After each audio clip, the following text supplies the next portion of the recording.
Bonsoir à toutes et à tous. Good evening, everyone. Merci d'être joints à nous ce soir. Je vous souhaite la bienvenue à cette séance publique de consultation par vidéoconférence de l'arrondissement de Côte-des-Neiges-Notre-Dame-de-Grâce concernant le projet particulier visant à autoriser la construction d'un nouveau bâtiment résidentiel de 12 étages au 4845 chemin de la Côte-Saint-Luc. Il y a un ordre du jour assez simple. D'abord, je me présente. Mon nom est Christian Arsenault. Je suis élu ici en arrondissement et je suis également le président du comité consultatif d'urbanisme, ce qui me rend d'office président de cette assemblée de consultation. Alors, merci d'être là. Comme j'ai dit, ordre du jour assez simple ce soir. Nous avons d'abord la présentation par M. Dino Credico, conseiller en aménagement ici à l'arrondissement du projet. Ensuite, la présentation du processus d'approbation référendaire par Mme Faraldo-Boulet. Ensuite, la période de questions et commentaires du public par vidéoconférence. Ensuite, la période de questions et commentaires écrits. On a reçu quelques questions et commentaires écrits au cours des derniers jours. Et ensuite, la fin de l'Assemblée. Avant de procéder, je vais juste présenter formellement mes collègues de l'arrondissement ici. Comme j'ai dit, Mme Faraldo-Boulet, qui agit comme secrétaire d'Assemblée pour la soirée.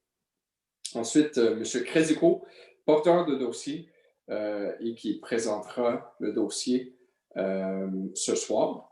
Et ensuite, M. Sébastien Manceau, qui est chef de division, pardon, à la division d'urbanisme ici à l'arrondissement. Alors, sans plus tarder, M. Credico, la parole est à vous. Bonsoir, merci. Je vais partager mon écran. Vous me direz si vous voyez la présentation. Je pense que oui. Je suis en train de loader. Merveilleux.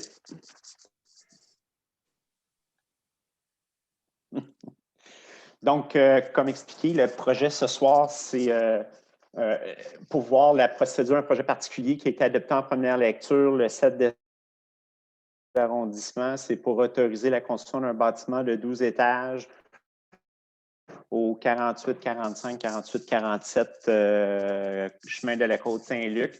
Adjacent, c'est un terrain qui est adjacent à la municipalité de Westmount. Donc, on va commencer par présenter le projet de résolution, présenter le calendrier d'approbation du processus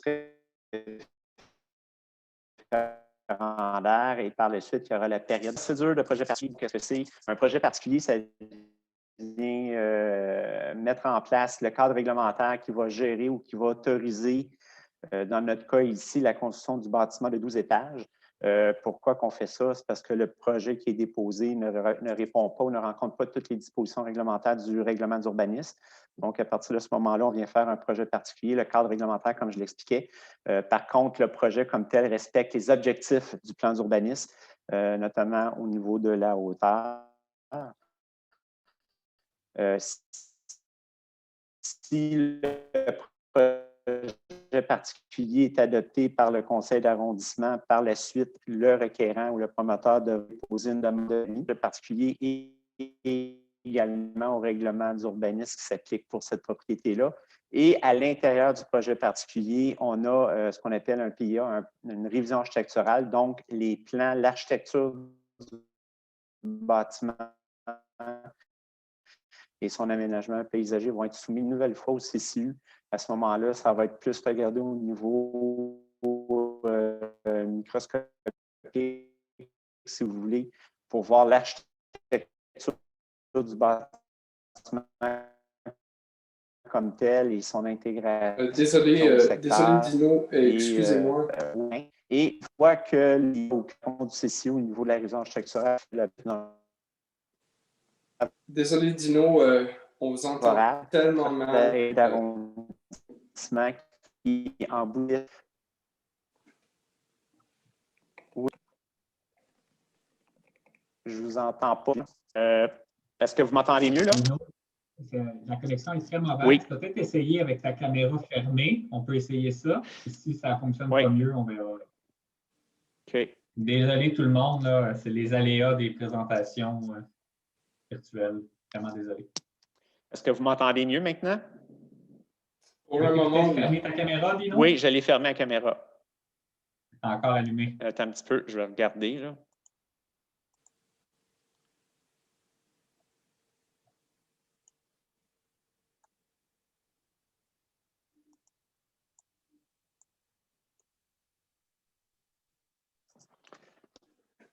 Est-ce que le modérateur de la vidéoconférence pourrait fermer le caméra? Est-ce possible de faire à distance? Voilà. Okay. Voilà, c'est fermé. Dino, on peut réessayer. Merci beaucoup.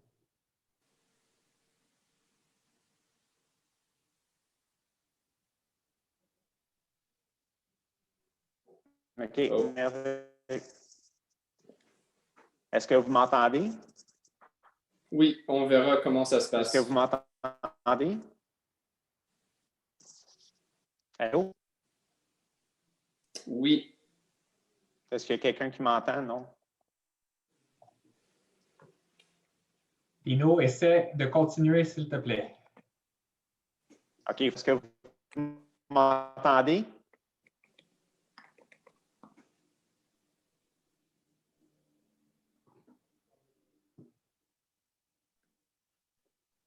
Est-ce que vous m'entendez? Je continue là, en ce moment-là. Désolé, Dino, mais je pense que la connexion est vraiment trop problématique. Donc, suite ont été recommandés favorables par les produits. Est-ce que ça ferait une différence si quelqu'un d'autre projetait Je vais essayer de projeter. La présentation? OK. Désolé, je vais...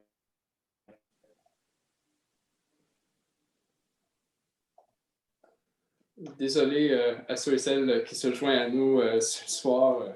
Je pense que c'est quelque chose qu'on est, on est tous et toutes devenus habitués à ça de temps en temps au cours de la dernière année. On va réessayer comme ça, puis on verra comment ça se passe. Merci pour votre patience.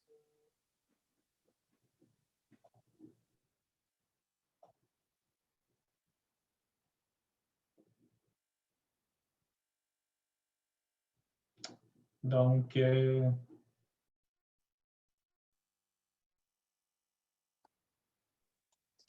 Sébastien, tu es... Est-ce que Dino, tu es capable de continuer la présentation? Dino n'est plus parmi nous. Écoutez, je suis vraiment désolé. Je vais continuer un peu le temps que Dino se rejoigne à nous. Vous m'excuserez. Je vais faire du mieux que je peux pour présenter. Donc, on était à présenter un peu la procédure au niveau de l'adoption d'un projet particulier. S'il y a nécessité de procéder par l'adoption d'un projet particulier, c'est parce qu'on est devant l'autorisation d'un projet qui n'est pas conforme à la réglementation d'urbanisme de l'arrondissement, donc qui demande des dérogations, mais qui est, somme toute, conforme au plan d'urbanisme de la ville. Donc, à travers une résolution de projet particulier, on encadre un projet en autorisant certaines dérogations à la réglementation, mais aussi en imposant des conditions spécifiques au projet, donc c'est un peu comme une réglementation sur mesure pour un terrain en vue d'autoriser un projet de redéveloppement sur un site. C'est la première étape dans le cadre de l'autorisation d'un projet, mais ça ne constitue pas un permis de construction en soi, c'est vraiment une étape d'autorisation réglementaire d'un projet. Suite à l'adoption par le conseil d'arrondissement de la résolution de projet particulier, l'étape suivante sera le dépôt d'un permis de construction conforme à la résolution de projet particulier, le cas échéant, si elle est adoptée. Permis de construction qui sera soumis à l'approbation des plans, donc ce qu'on appelle un PIA, donc l'autorisation des plans d'implantation et d'intégration architecturale, donc une révision architecturale par le comité consultatif d'urbanisme et par le conseil d'arrondissement du permis, donc du plan vraiment détaillé pour la construction du bâtiment, qui suivra après l'émission du permis de construction. Donc, comprenez que ce qu'on discute en ce moment ce soir, c'est une résolution qui autorise des dérogations et des conditions à un projet, mais c'est un projet qui n'est pas encore à l'étape d'un plan déterminé au niveau du détail d'un permis de construction. Les grandes étapes du processus d'adoption, bien, c'est suite au dépôt d'une demande qui a été faite à la division de l'urbanisme à l'arrondissement. Il y a une analyse administrative du dossier qui est faite, une présentation qui est faite au comité consultatif d'urbanisme qui fait une recommandation au conseil d'arrondissement sur ce projet-là, ce qui a mené à la première lecture au conseil d'arrondissement de la résolution de projet particulier. Cette étape-là a été accomplie et c'est pourquoi que ce soir, nous faisons la consultation publique qui suit et qui se fait sur le contenu de la résolution adoptée en première lecture au conseil d'arrondissement. Suite à la consultation publique de ce soir, un rapport de consultation sera déposé à la prochaine séance du conseil d'arrondissement et le conseil d'arrondissement pourra, suite à cette consultation publique-là, soit adopter le projet particulier en deuxième lecture, soit l'adopter avec des modifications ou tout simplement décider de ne pas continuer à aller de l'avant avec le projet. Donc, ce sera les trois options possibles lors de la deuxième lecture. Suite à cette deuxième lecture-là, si le projet de résolution est adopté avec ou sans changement, il y aura par la suite toute la procédure référendaire, donc la possibilité de demander la tenue d'un registre. Les avis publics seront publiés en conséquence sur notre site Internet pour tout détailler la procédure. Et suivant cette procédure-là, ça sera l'adoption en troisième lecture au conseil d'arrondissement d'une résolution finale, le cas échéant. Et c'est seulement après ces trois étapes-là que les dérogations et les conditions peuvent entrer en vigueur et qu'une demande de permis de construction peut être déposée à l'arrondissement. Donc, nous serions rendus à l'étape de présentation du projet de résolution. Est-ce que Dino est revenu parmi nous? Dino essaye de se reconnecter. Là. Je pense qu'il y a un problème avec l'ordinateur. Encore, il va peut-être essayer avec son téléphone, voir s'il peut... Encore une fois, vraiment désolé. Je vais commencer avec le contexte en attendant que Dino se joigne à nous. Donc, on est ici pour discuter d'un projet de redéveloppement de la propriété sise au 4845 chemin de la Côte-Saint-Luc, qui est en fait un site d'une ancienne station-service, qui est vraiment situé à la limite de l'arrondissement avec la ville de Westmount, qui est à partir de l'avenue Victoria, tandis que le chemin Bonavista, l'avenue Bonavista et le chemin de Côte-Saint-Luc, ici, et dans le territoire de l'arrondissement. Donc, on présente une demande de projet particulier pour un bâtiment construire un bâtiment résidentiel de 12 étages, 38 mètres, qui comprendrait approximativement 77 unités de logement et un stationnement en sous-sol sur 3 niveaux. Et je vois que Dino est de retour parmi nous.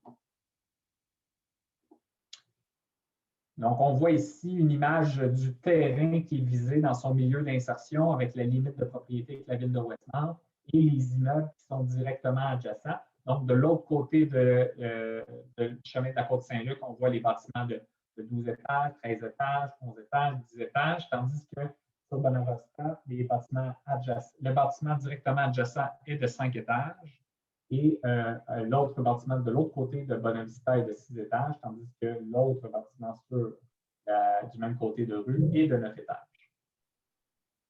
Et on voit qu'à Westmount, on a des bâtiments de plus petits gabarits de 2 étages.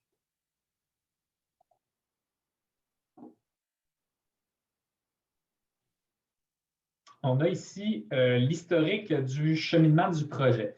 C'est un site qui a fait l'objet de plusieurs projets de discussion avec l'arrondissement dans les dernières années. Une première proposition avait été déposée en 2016 et développée. On peut voir ici là, la version de 2016 où il y avait eu un avis préliminaire favorable pour un projet dérogatoire qui irait de 4 à 10 étages en gradation.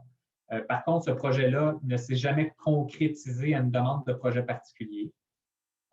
Il y a eu en 2018 une transaction immobilière qui a vu le propriétaire du terrain changer. Le nouveau propriétaire d'alors avait déposé une demande de permis de construire conforme à la réglementation actuelle. Donc, c'est la version de 2018 qu'on voit ici.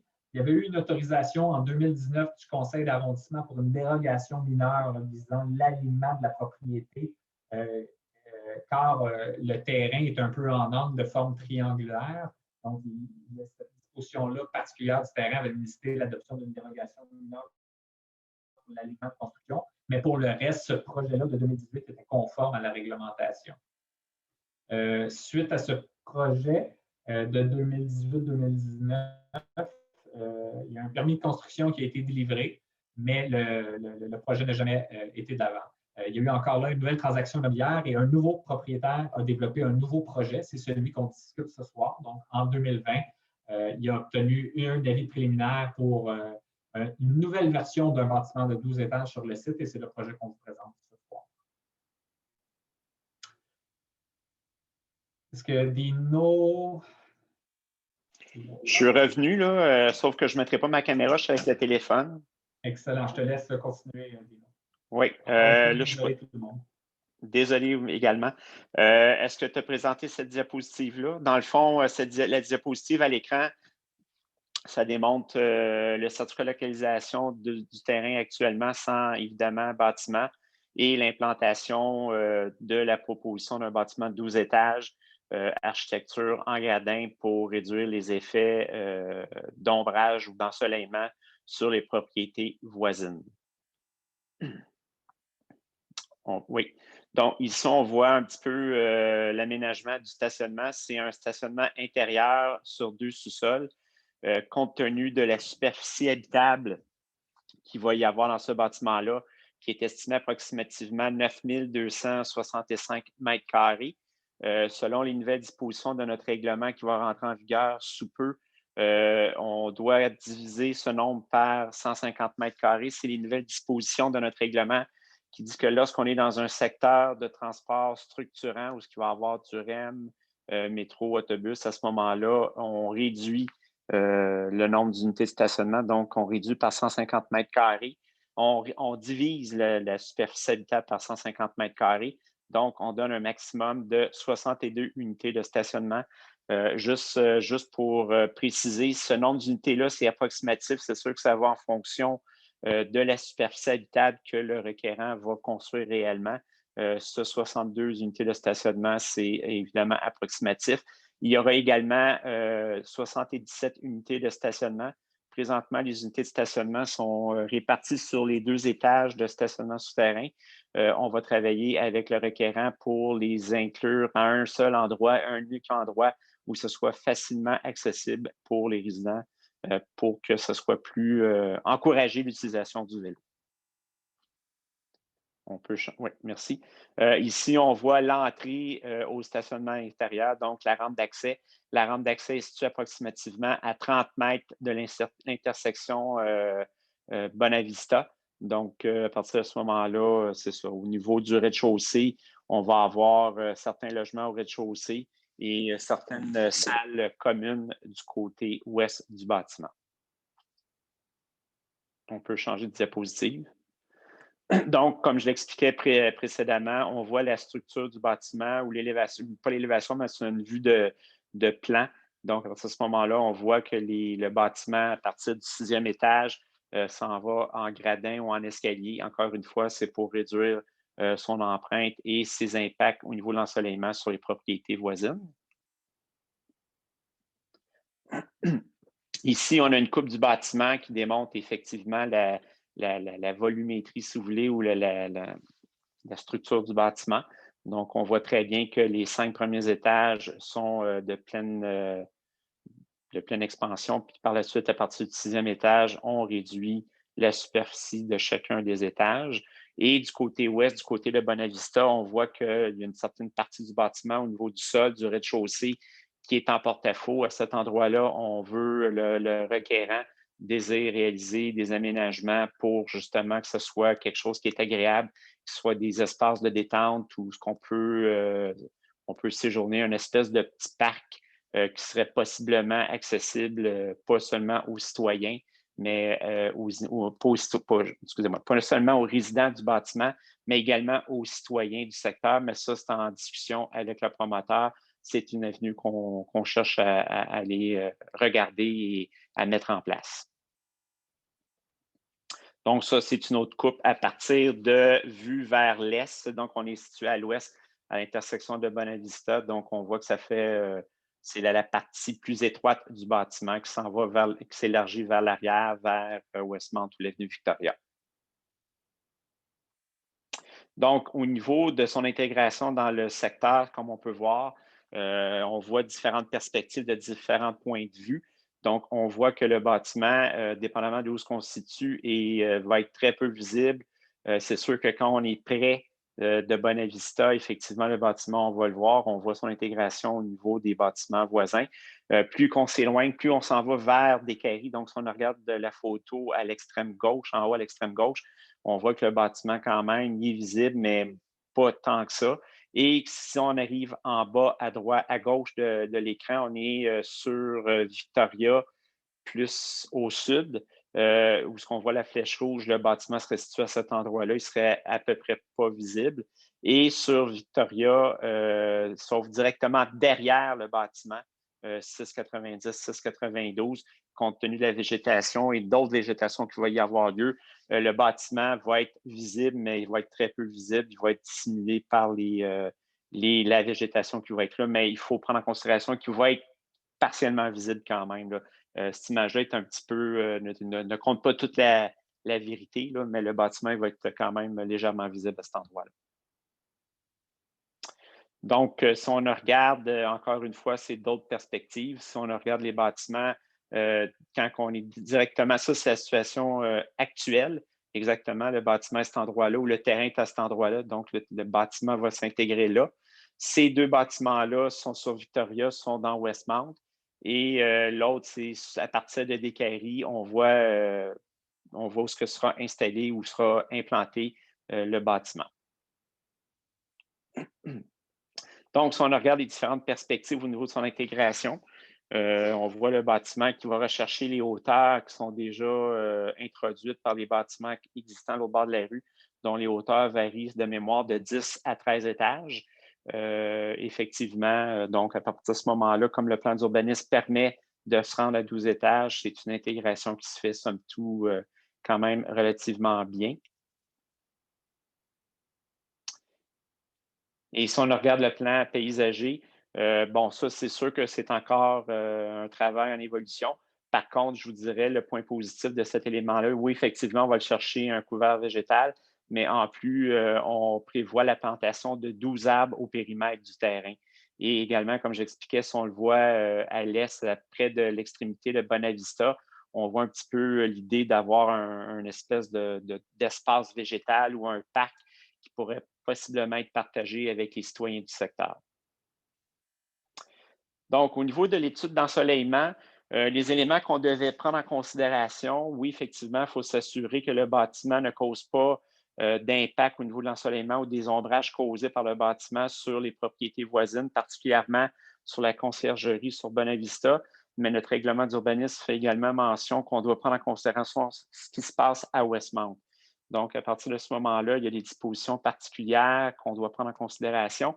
Je vais faire ça rapidement là, parce que c'est un petit peu compliqué.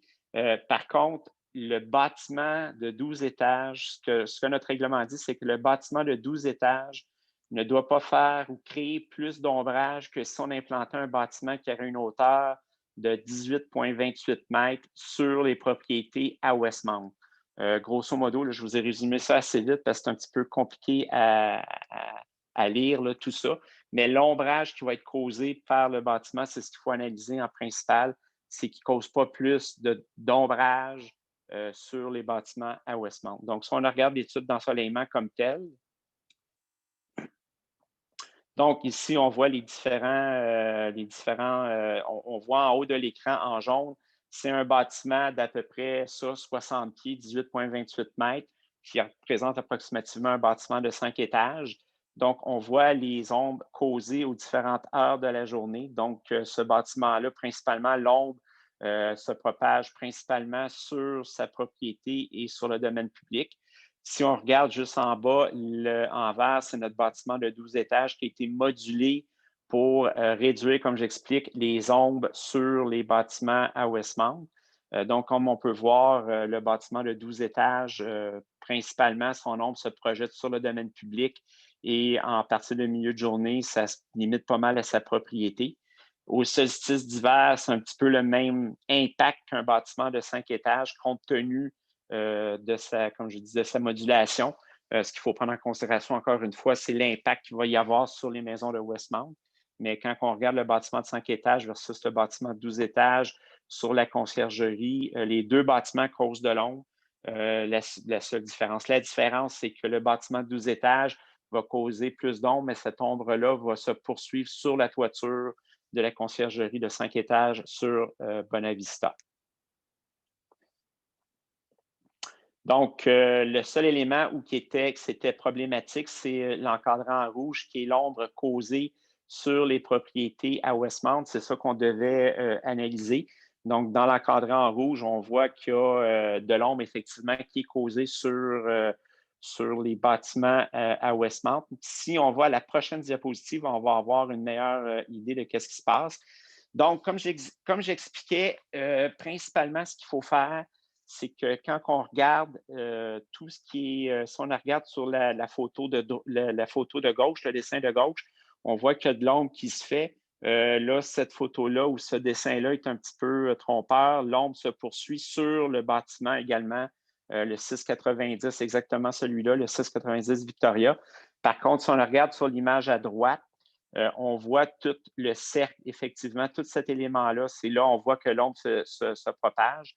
Et ce que vient dire ces deux dessins-là, principalement, c'est que l'ombre qui est causée par le bâtiment de 12 étages crée le même pourcentage ou le même impact au niveau de l'ombrage sur les bâtiments à Westmount, sauf que cette ombre-là ou cet impact-là est distribué différemment. Donc, ce qu'on voit en rouge, ce serait l'ombre causée par un bâtiment de 5 étages et la partie en vert qui est à l'extrémité, c'est l'ombre qui se poursuit du bâtiment de 12 étages. Donc, le rectangle aux extrémités rouges, ce serait un bâtiment de 5 étages et plus le dessin qui est la courbature ou l'ovale, si on veut, qui englobe le vert, mais pas le rouge, c'est l'ombre qui est distribuée par le bâtiment de 12 étages qui projette le même pourcentage, si on veut, d'ombre sur les propriétés voisines. Donc, au niveau des impacts éoliens, je vous dirais que l'étude sur l'impact éolien a été faite par une firme d'ingénierie RWDI qui a quand même une bonne expérience dans les études d'impact éolien. Cette étude-là vise à fournir une évaluation qualitative des conditions qui pourraient exister lorsque le bâtiment va être construit. Cette analyse-là, elle a été basée sur les données météorologiques régionales à long terme. Ça veut dire les données de vent prises à partir de l'aéroport d'Orval ou Pierre-Trudeau, pardon. Des études récentes réalisées à l'aide de maquettes de soufflerie par RWDI dans la région de Montréal, comme j'explique, en ont fait plusieurs centaines. L'utilisation d'un outil propriétaire, c'est-à-dire d'un logiciel informatique qui permet d'estimer les conditions de vent autour du projet en l'absence de tests en soufflerie. Des dessins conceptuels et architecturaux du bâtiment. Et comme je l'expliquais, de l'expérience de RWDI qui a fait plusieurs centaines d'études de bâtiments de grande hauteur. Donc, tous ces éléments-là font en sorte qu'ils ont été capables de livrer un document, si on veut, qui a expliqué les impacts reliés à l'impact éolien. Donc, on peut peut-être... Donc, les conditions, je vais faire un résumé bref, c'est que selon ce qu'ils ont démontré, ce qu'ils ont fait avec leur exemple en soufflerie, ils n'ont pas fait un test de soufflerie pour ce bâtiment-là, mais ils ont pris plusieurs autres bâtiments, comme j'expliquais, qui ont été construits à Montréal, et ils ont, surtout en fonction du logiciel et de leur expérience, ils considèrent qu'au niveau des degrés d'inconfort du vent, ça sera pratiquement inexistant compte tenu de la conception du bâtiment, compte tenu que des bâtiments de forte hauteur au périmètre du bâtiment qui s'en vient se poser là. Les seuls éléments qui peuvent être problématiques, c'est les gradins, donc tout ce qui est à l'arrière, la partition arrière du bâtiment. Plus on gagne en altitude, plus les vents vont causer de l'inconfort et gagnent en force. À partir de ce moment-là, la façon de gérer ces éléments-là ou de gérer cet inconfort-là, c'est de mettre en place des balustrades ou de la végétation à cet effet-là, lorsque la demande de permis sera déposée, on va demander au requérant de préciser les mesures qu'il va mettre en place pour réduire les impacts au niveau du toit et des terrasses arrière pour que les gens puissent profiter de ces terrasses-là. Donc, grosso modo, cette diapositive-là, c'est ce qu'elle explique. Si c'est des terrasses qui sont utilisées de façon passive, donc pour s'asseoir, lire un livre, profiter du soleil, à ce moment-là, il va falloir mettre en place des mesures pour réduire les impacts négatifs du vent ou la force augmentée du vent vu qu'on est en altitude. Et RWDI va pouvoir proposer des éléments pour réduire ces impacts-là. Donc, on passe à l'étude de mobilité. Grosso modo, ce qu'on voit à l'écran présentement, c'est une étude de la situation actuelle de mobilité. Donc, on a fait une analyse de capacité ou, si vous voulez, de la circulation qui se présente dans les rues. Ce qu'on voit en bas à droite, c'est l'avenue, c'est le chemin de la Côte-des-Neiges à l'intersection de Bonavista et à l'extrémité droite, c'est Victoria et l'étoile, ça représente le bâtiment ou l'emplacement du futur bâtiment. Les chiffres ne sont pas si importants tant que la couleur. La couleur, c'est ce qu'on voit en vert, ça veut dire que la circulation est quand même relativement fluide. On est des niveaux de circulation A, B ou C. Donc, comme on peut le voir dans la légende, plus on descend au niveau des niveaux, donc niveau D, E et F, là, ça devient un peu plus problématique, mais des niveaux A, B et C, quand c'est tout en vert, c'est que la circulation est quand même relativement fluide. Et oui, il peut y avoir certains inconforts ou inconvénients, mais en règle générale, la circulation est quand même fluide dans ce secteur-là. Si on regarde la prochaine diapositive, ce qu'on voit, c'est que l'avenue du nouveau bâtiment ou la construction du nouveau bâtiment va engendrer, plus de déplacements. Le matin, ça va être 26 et l'après-midi, 29. Ce qu'on prend en considération, comme on expliquait au début de la présentation, c'est qu'on croit que les gens, soit le consultant qui a réalisé l'étude et nous-mêmes, ici en arrondissement, vu que le territoire est très bien desservi en transport en commun, on croit qu'il va y avoir quand même une forte part modale de gens qui vont utiliser le transport en commun ou des modes de transport alternatifs. Donc, à ce moment-là, oui, effectivement, il va y avoir un peu plus de circulation, mais c'est quand même, ça va être quand même être gérable.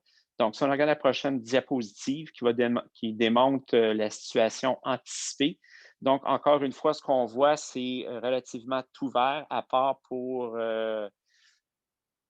excusez-moi, part pour le chemin de la Côte-Saint-Luc-Bonavista où on a une détérioration sur la circulation.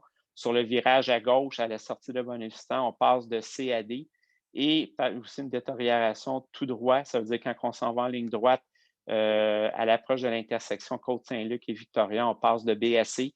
Cette détérioration-là n'est pas si pire que ça parce qu'on demeure quand même dans le vert. Donc, il va y avoir un petit peu de désagrément au niveau de la sortie de Bonavista. Dans les deux cas, comme c'est marqué à l'écran, l'accroissement des retards est minime. Aucune détérioration de 2 niveaux de service n'est envisagée. Donc, on ne passe pas de C à E ou de D à F. Donc, c'est quand même, c'est ce que j'explique, c'est quand même gérable. Donc, les recommandations qu'on voit à l'écran, c'est les recommandations que le consultant nous a proposées. Donc, les 4 premières relèvent de l'arrondissement. Donc, à partir de la relève de l'arrondissement, c'est des éléments qu'on demande. Donc, à partir de ce moment-là, ce que le consultant a demandé pour le stationnement, c'est d'augmenter l'offre en stationnement. Par contre, comme je l'ai expliqué en début de rencontre, le maximum autorisé pour le moment, selon les chiffres qu'on a, 62 unités de stationnement. Ça peut peut-être être 63, 61, mais il n'y aura pas une grande variation à cet égard-là. Au niveau du stationnement pour vélo, nous, ce qu'on demande, c'est un minimum de 77 unités de vélo dans l'emplacement, donc au moins un par habitation, et on veut, comme on l'expliquait, qu'il soit facilement accessible.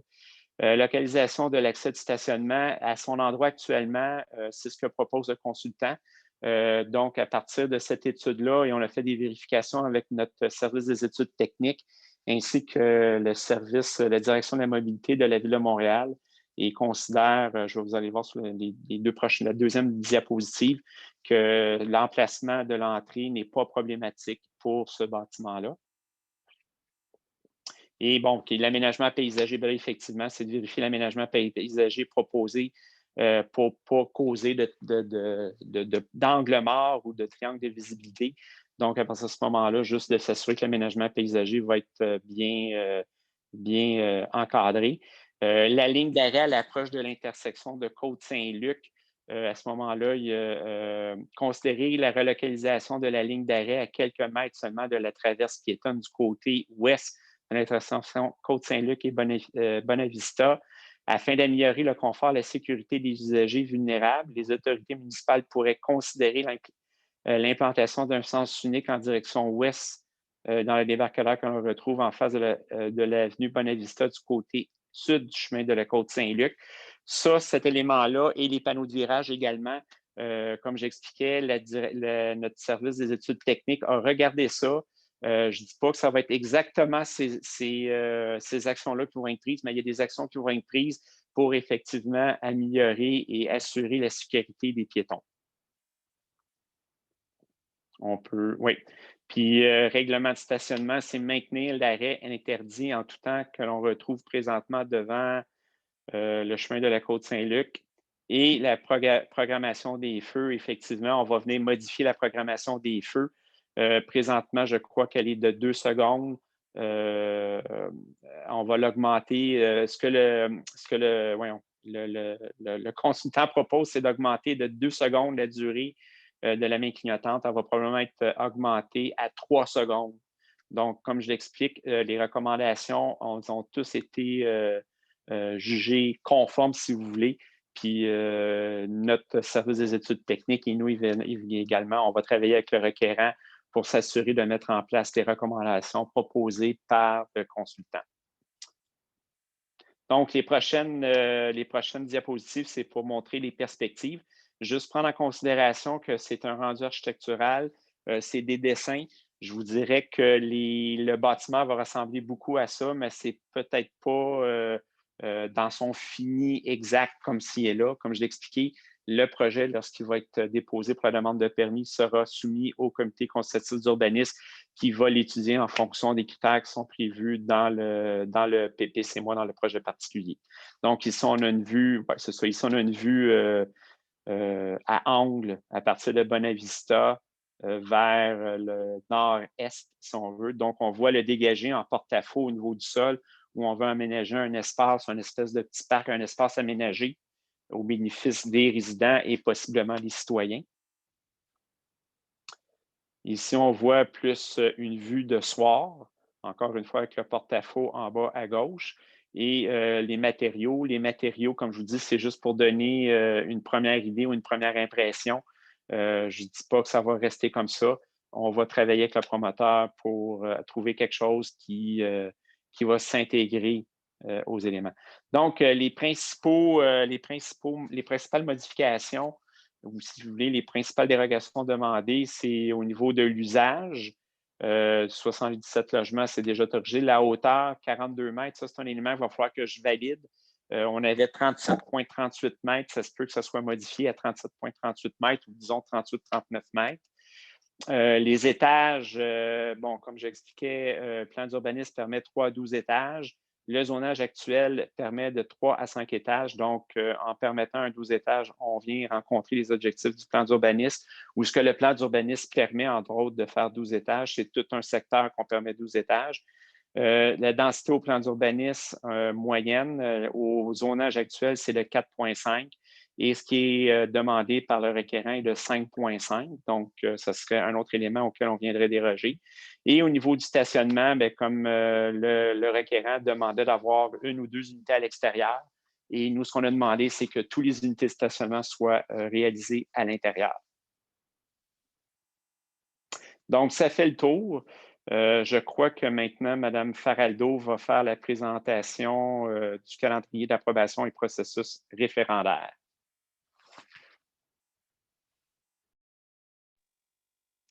Oui, Sébastien, est-ce que tu veux continuer à présenter ou tu veux que je reprenne le contrôle avec la présentation? Ça va comme ça?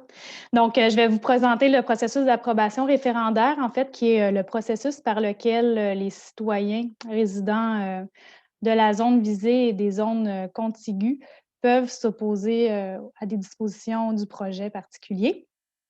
Donc, avant, je vais peut-être faire un petit rappel là, des étapes d'adoption du projet particulier. Donc, un projet particulier, comme vous l'a mentionné M. Manceau, ça s'adopte en 3 lectures au conseil d'arrondissement. Donc, l'avis de motion et l'adoption du premier projet de particulier a été adopté le 7 décembre 2020. Suivant ça, actuellement, avec la pandémie, là, on tient une consultation écrite de 15 jours. Normalement, c'est une consultation publique d'une soirée à nos bureaux d'arrondissement, mais donc c'est remplacé actuellement par une consultation écrite qui a lieu du 20 janvier au 3 février. Donc, suivant la présentation de ce soir, les citoyens ont encore une semaine pour nous transmettre leurs commentaires ou leurs questions. Et en plus de ce qui est prévu, donc de la consultation écrite, nous tenons donc une consultation en visioconférence ce soir pour présenter le projet. La présentation est également disponible sur la page web de l'arrondissement. Donc, suivant la consultation de ce soir, là, il va y avoir un rapport de consultation qui va être déposé au conseil d'arrondissement lors de l'adoption du second projet de résolution. Donc, le 8 mars 2021, c'est une date projetée. Ça pourrait être reporté également, là, dépendamment de la volonté du conseil. Et à la suite de l'adoption du second projet, il va y avoir un avis qui va être publié sur le site de l'arrondissement, le site Internet de l'arrondissement, qui va annoncer la possibilité de demander la tenue d'un registre. Donc, c'est ce qu'on appelle l'étape des pétitions. Alors, c'est d'une durée de 8 jours à partir du moment où l'avis public est publié. Ça aurait lieu dans l'optique où le second projet était adopté à la séance du 8 mars, donc dans le courant du mois de mars 2021. Et donc, ce sont les citoyens de la zone visée et des zones contiguës qui peuvent déposer une pétition. Je vais y revenir un peu plus tard. Suivant cette étape, sera adopté la résolution finale. Donc, encore là, c'est une date projetée, mais ça pourrait être par exemple en avril 2021, à la séance du Conseil d'avril 2021. Et si à l'étape des pétitions, nous avons reçu une pétition valide, va s'enclencher, suivant l'adoption finale, le processus référendaire, c'est-à-dire le registre et possiblement la tenue d'un référendum. Voilà, donc on peut changer. Alors, pour ce qui est des étapes, comme je le mentionnais, la première étape, c'est l'étape des pétitions, donc des demandes de tenue de registre. Alors, il va y avoir un avis public qui va être publié sur le site Internet de l'arrondissement, qui va détailler la façon de faire une telle demande. Une pétition doit être déposée donc dans les 8 jours suivant la publication de l'avis public. Pour les zones, et c'est par zone, une pétition doit être signée par les résidents d'une même zone. Les personnes habiles à voter, je devrais dire, d'une même zone. Donc, si la zone comporte plus de 21 personnes habiles à voter, le nombre de signatures minimal devrait être de 12. Et donc, à ce moment-là, le registre va être ouvert pour cette zone et pour la zone visée. Si la zone comporte moins de 21 personnes habiles à voter, ça va être la majorité d'entre elles qui devra signer la pétition pour demander la tenue d'un registre. Donc, la seconde étape, si à l'étape des pétitions, nous en avons reçu une valide, c'est l'étape du registre pour demander la tenue d'un référendum. Donc, après l'adoption finale de la résolution, donc du projet particulier, encore une fois, il va y avoir un avis public qui va être publié sur le site Internet de l'arrondissement qui va annoncer la date de tenue du registre. Donc, normalement, les citoyens doivent, quand je dis normalement, c'est hors pandémie, les citoyens doivent se présenter au bureau d'arrondissement pour venir signer en personne le registre. Actuellement, ça se fait par écrit et c'est d'une durée de 15 jours. Donc, ça serait un peu le même concept là, que pour la consultation écrite. Par contre, il y a des informations supplémentaires qui sont requises de la part des citoyens. Mais bref, les citoyens pourront faire une demande à ce moment-là par écrit pour demander un référendum. Et encore là, ce sont les citoyens les personnes habiles à voter des zones qui auront déposé des pétitions qui pourront signer le registre. Donc, pour provoquer la tenue d'un référendum, le nombre de signatures doit être supérieur à un calcul qui est prévu par la loi, qui est établi à partir du nombre de personnes habiles à voter, donc issues des zones ayant déposé une demande valide, donc une pétition valide, pour la tenue d'un registre et de la zone concernée. Lorsque le nombre de personnes habiles à voter est de 25 ou moins, ça va être 50 de ce nombre. Et si le nombre de personnes à voter est de plus de 25, mais de moins de 5 000, ça va être le calcul qui est présenté là, sur la diapositive, soit le moins élevé entre 500 et le nombre obtenu par le calcul suivant, donc 13 plus 10 du nombre de personnes habiles à voter, moins 25. Et là, je vous rassure, dans la vie publique, le nombre de signatures requises va être indiqué. Donc, ce calcul-là qui est prévu par la loi, nous, on le fait avec le nombre de personnes habiles à voter là, qui nous est soumis par le directeur général des élections. Finalement, donc après, une fois que le registre est tenu et que les citoyens l'ont signé, le greffier va déposer le certificat qui va indiquer le nombre de signatures recueillies à la séance qui suit la tenue le registre. Et donc, si le registre est positif, le conseil d'arrondissement va adopter une résolution annonçant le scrutin référendaire ou le retrait du dossier. Donc, le conseil a le choix entre aller de l'avant avec le référendum ou retirer le dossier. Si il va de l'avant avec le référendum, encore une fois, il va y avoir un avis public publié sur le site Internet de l'arrondissement qui va annoncer la date de la tenue du référendum. Et donc là, c'est une majorité simple pour ou contre la proposition qui est considérée. Et là, à l'heure actuelle, avec les mesures pour la pandémie, c'est par correspondance là, que ça se ferait dans l'éventualité où il y avait un référendum. Donc, je pense que ça fait le tour. Puis j'invite les citoyens, s'ils ont des questions, là, si vous avez des questions lors de ce processus-là, vous êtes toujours les bienvenus de communiquer avec la division du greffe de l'arrondissement, puis ça va nous faire plaisir de vous accompagner dans le processus. Merci, Mme Faraldo-Boulet, pour la présentation du processus référendaire. Et gros merci à M. Crético et à M. Manceau pour la présentation du dossier, surtout avec les difficultés techniques. Alors, nous arrivons maintenant à la période de questions et commentaires du public. Alors, ceux qui sont présents avec nous ce soir, si je comprends bien, des 5 personnes qui sont avec nous, nous avons un employé de l'arrondissement, au moins 2 personnes qui sont associées au projet et 1 ou 2 autres. Alors, je vais demander aux gens qui ne sont pas associés avec l'arrondissement ou le projet de poser une question ou commentaire si vous le souhaitez. Vous avez le droit d'assister. Vous pouvez le faire en levant votre main dans l'application Zoom pour que nous puissions libérer votre micro. Alors, voilà, je vois monsieur ou madame MO qui lève la main. Alors, on va libérer votre micro et vous aurez quelques minutes pour poser votre question. Juste un instant.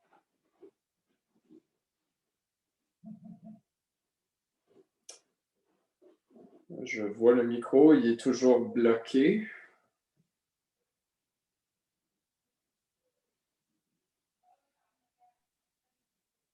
M. Arsenault, il y a une question dans le Q&A.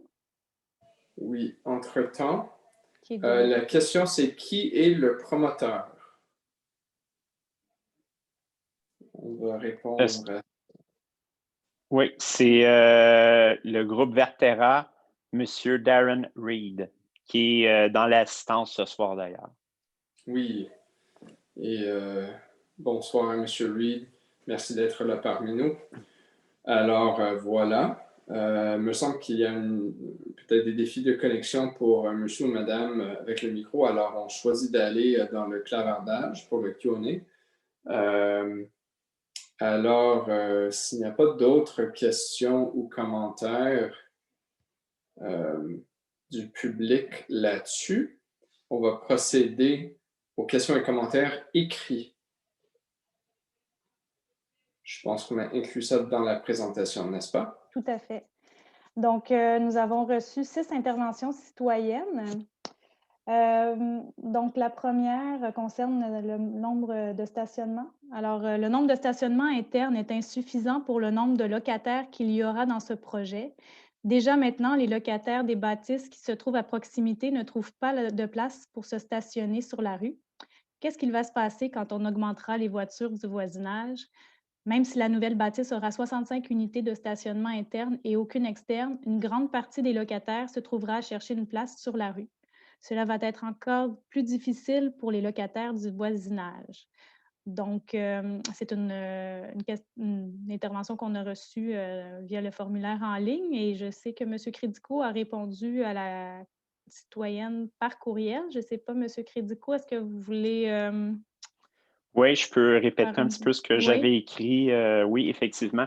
Ce que j'avais écrit, c'est que, comme je l'expliquais pendant la présentation ce soir, c'est que l'arrondissement a modifié son règlement qui va rentrer en vigueur sous peu ou qui est rentré en vigueur, disant qu'on réduisait le nombre d'unités de stationnement parce qu'on veut réduire la dépendance à l'auto solo et on veut réduire également les GES. Et ces initiatives-là de modification visent à rencontrer le plan d'action Montréal durable 2016-2020 et également au niveau du plan d'urbanisme. On cherche, la Ville de Montréal cherche à réduire ses GES de 80 %. Donc, en réduisant le nombre d'unités de stationnement maximum autorisées sur des propriétés, on pense pouvoir cheminer vers cet objectif-là. Et de plus, l'arrondissement, près de la moitié de l'arrondissement est situé, contient, si vous voulez, des transports en commun structurants, que ce soit le REM, le métro, le train de banlieue. Donc, à partir de ce moment-là, il y a plusieurs autres alternatives que le taux solo qu'on peut prendre pour se déplacer. Fait que, grosso modo, ça vient résumer un petit peu ce que j'ai écrit à la première requérante. Parfait. Donc, la seconde intervention. Located at the top of a mountain, most of the residents will be young people who would love to be independent and who would want to have an electric car. If there will be 77 units, there must be 77 parking spaces. Assuming there will be only one car per household, ideally, there should be 1.5 parking spaces per unit, and there should be an exterior or interior parking area for visitors or people working in the offices. Where are you dreaming in the car owners will park at the top of this mountain if they have to park on the exterior? Ensuite, c'est des commentaires par rapport au projet. Each parking space should now have an electric car charger associated with the owner of the space. Westmount has the largest number of private schools in Montreal. Every day, thousands of cars pass by, both ways, this road for work or school. This road is also a shortcut to go downtown. It is a very busy road all the time. Having the principal entrance on the Chemin de la Côte-Saint-Luc will be a nightmare for the drivers and for the residents. So if the entrance cannot be moved to the lateral street, make a second entrance on the lateral street to reduce the inconvenience for everybody. Where and how the building will maximize the collection of garbage and recycled material to separate glass, paper, and plastic. What kind of system should be used to produce energy, geothermal system, photocells? What is the plan to be energy self-sufficient? Make the space between the building and the sidewalk larger. It'll feel less claustrophobic to walk on this area. There will be a community garden at the top of the building and install heated floors and central vacuum. Donc, ce sont des suggestions et des questions qui nous ont été soumises et M. Crédico, encore une fois, a soumis une réponse à la requérante par courriel. Donc, M. Crédico. Oui, au niveau du stationnement, ce que j'ai fait, c'est que j'ai repris les mêmes arguments que pour la première intervenante. Au niveau du jardin communautaire au toit, ce que j'ai expliqué, c'est que vu qu'on est dans un bâtiment ou un terrain privé de 12 étages et qu'il faudrait que le jardin au toit soit accessible pratiquement en tout temps à n'importe qui voudrait aller au jardin communautaire. Donc, pour des raisons évidentes de sécurité, on ne peut pas obliger quelqu'un à faire un jardin communautaire sur les toits et les terrasses. Il devrait passer par l'intérieur du bâtiment, l'ascenseur et à certains endroits, même passer par les logements des gens. Donc, ce n'est pas possible. Par contre, ce que j'ai expliqué, c'est que sur les toits et les terrasses, il y aurait des plantations en bac. Et comme je l'ai mentionné pendant la présentation, j'ai également indiqué qu'il y avait un espace avec lequel on est en train de travailler avec le promoteur pour permettre aux citoyens, pas seulement aux IDA, mais aux citoyens d'utiliser près à l'intersection de Bonavista et de Côte-Saint-Luc. Au niveau des énergies renouvelables, le bâtiment, il va être construit selon les normes en vigueur.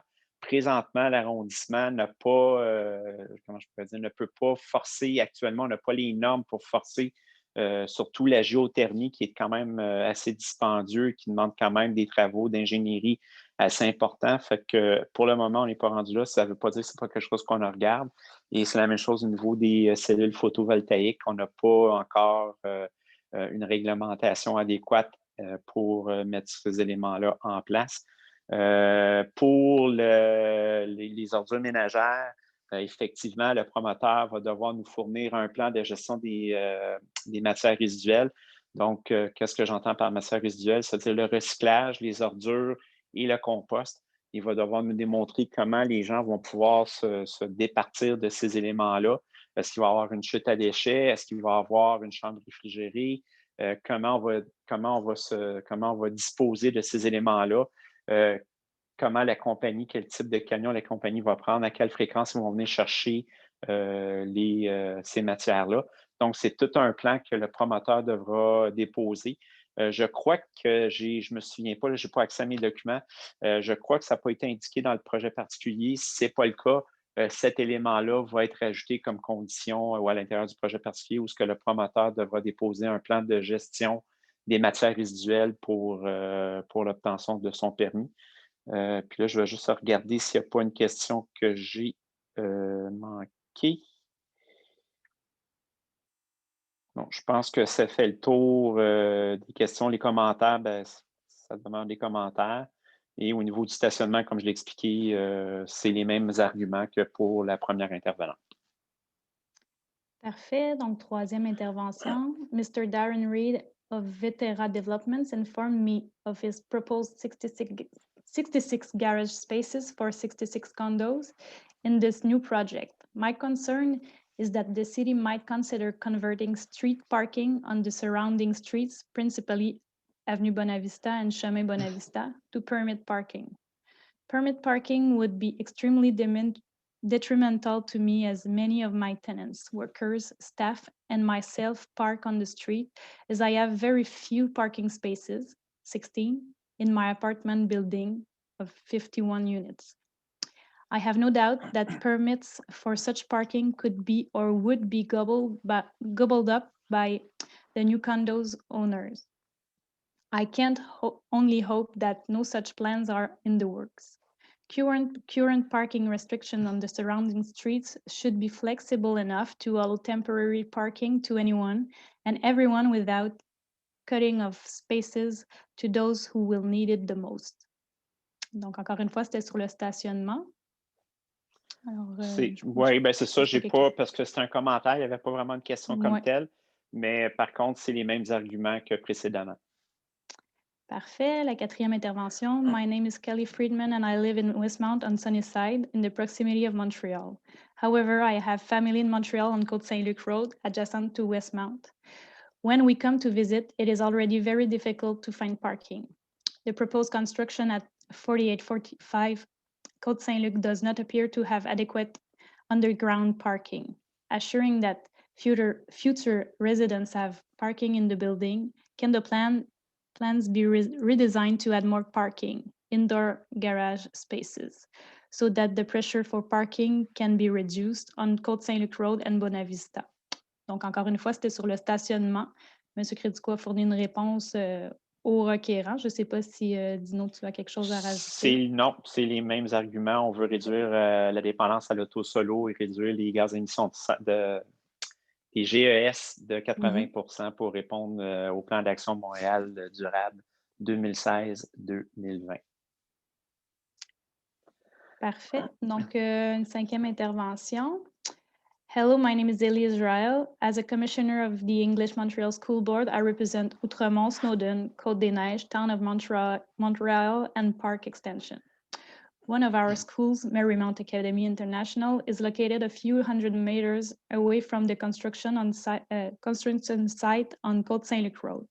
I brought my concerns up at the December 2020 Côte-des-Neiges Borough meeting, and I wish to especially voice them to you, the consultation committee that is receiving presentation today. The safety of students is paramount. How will the additional traffic cars requiring parking affect the safety for the student walking to school from Victoria Avenue? Additional cars going to and returning from work coincide with opening school's hour in the morning and after school activities. Will students' visibility of oncoming cars will be diminished? And in the winter, the danger will increase. One accident will be one accident too many. What measures are being taken to assure that access and exit from the underground parking in the proposed new building are safe?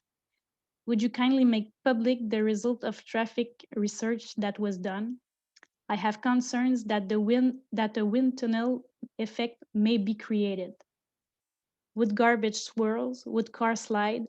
Would the wind pull students down Côte-Saint-Luc and possibly onto the road?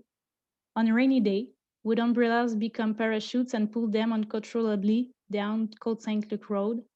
Again, what accident will be one accident too many? Would you kindly make public the results of wind tunnel research that was done on the Côte-Saint-Luc corridor from Victoria to Descaries Boulevard? During construction, how will the movement of heavy equipment be monitored so there is no danger for pedestrian students? As a private citizen, I have the same above-mentioned concern for residents of Bonavista and Côte-Saint-Luc Road, many of whom are seniors. Would the condo tower cast shade on the surrounding buildings, making them less bright, thereby minimizing the enjoyment of balconies facing Côte-Saint-Luc, both in summer and winter? Donc, c'est une question que nous avons reçue hier soir. Elle n'a pas été encore, elle n'a pas encore obtenu de réponse. Dino, est-ce que... Oui, bien, je peux. Pour les études, effectivement, les études de circulation, je crois, je vais valider. Mais il me semble que l'étude sur les impacts éoliens, l'étude de circulation, ils sont sur le site web. S'ils ne le sont pas, je vais les mettre, puis je vais les transmettre directement à la requérante. Pour les autres questions, bien, écoutez, au niveau de la sécurité, c'est quelque chose qu'effectivement l'arrondissement veut s'assurer. Ça, il va falloir regarder avec le promoteur, voir comment on peut répondre à ses préoccupations. À partir de ce moment-là, il va falloir que je regarde un peu plus comment on l'expliquait. Les questions, on l'a eu hier. Je vais regarder plus en détail. Les questions étaient quand même assez longues. Donc, à partir de ce moment-là, je vais communiquer avec la requérante pour voir ses préoccupations puis voir comment l'arrondissement peut y répondre positivement. Parfait. Donc, la dernière intervention que nous avons reçue, c'est des questions qui sont adressées aux conseillers. Donc, les deux premières étaient adressées à M. Arsenault et les deux dernières à M. Rotran. Donc, pour les deux dernières, nous les transmettrons. Je vais quand même les lire, mais nous transmettrons donc les questions à M. Rotran.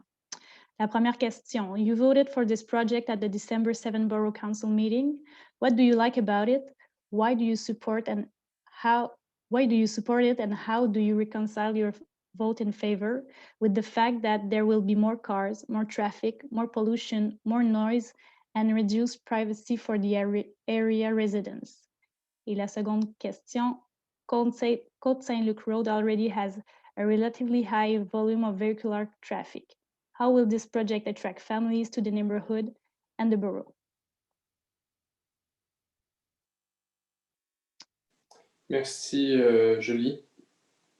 Thank you for the question. From one of our regulars at these consultation meetings and at council. Usually on first and second readings, I will vote for just as mostly a procedural matter. It's on final approval for accounts, and you and I have had this discussion before. I can be not too crazy about an individual project, and still vote for it because it's being built in a system that's broken.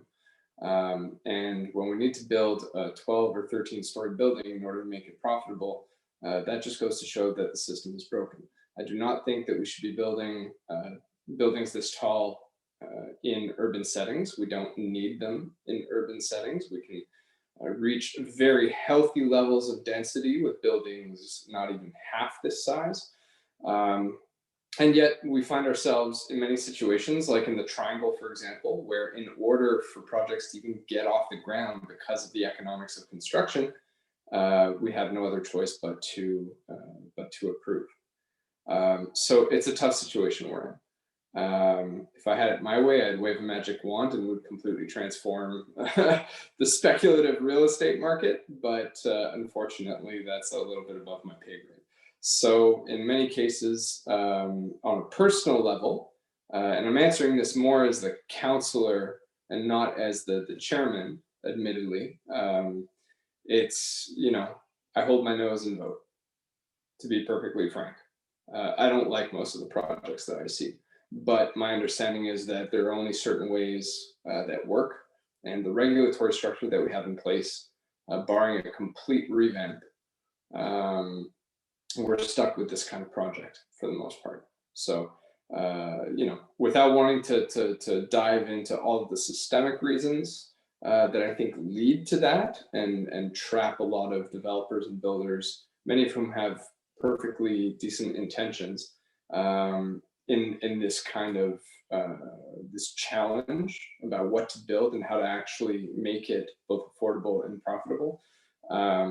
That's how I go into a lot of these projects as a counselor with a vote on council. So thank you for the question. As for the second question, how will this project attract families to the neighborhood given the relatively high volume of vehicular traffic? Je ne sais pas si on pourrait revenir peut-être au nombre de logements familiaux. Pardon. Essentially, I don't think it's likely to attract many families above and beyond the number of units that are actually designed for families. And forgive me, but I can't recall the number. That's why I'm going to see if we might be able to reference that or if I'm getting a response. Monsieur, il y a 77 unités d'habitation dans le bâtiment. Au niveau de la division des logements, je ne l'ai pas encore. Par contre, c'est des logements qui sont quand même d'assez grande superficie. Effectivement, s'il y avait des familles qui voudraient y habiter, oui, ils pourraient, mais ça serait dispendieux par contre. Parfait. Merci pour le complément d'information. Dernier commentaire de la part du résident qui est avec nous. Très rapidement dans le clavardage, j'espère que les NIMBY ne vont pas bloquer ce beau projet qui va revitaliser un terrain vacant depuis beaucoup trop longtemps. Votre commentaire est noté. On vous remercie. Et évidemment, il y a toujours cet équilibre à trouver entre les impacts sur les résidents déjà en place et les bénéfices que ça peut apporter. Ça touche aussi, en fait, votre commentaire va dans le même sens que la question qui m'a été adressée. Alors, cela étant dit, c'était la dernière question, c'est la fin de la présentation et donc la fin de l'Assemblée. Encore une fois, je tiens à remercier tous les gens qui se sont joints à nous, que ce soit les employés de la direction. Merci à vous toutes et tous. Le promoteur, le personnel du cabinet des élus, ainsi que monsieur ou madame la résidente, le résident qui s'est joint à nous, poser des questions. Merci encore à vous. et je vous souhaite une bonne fin de soirée. Merci tout le monde. Merci, Merci. bonne soirée Bonne tout le monde. soirée.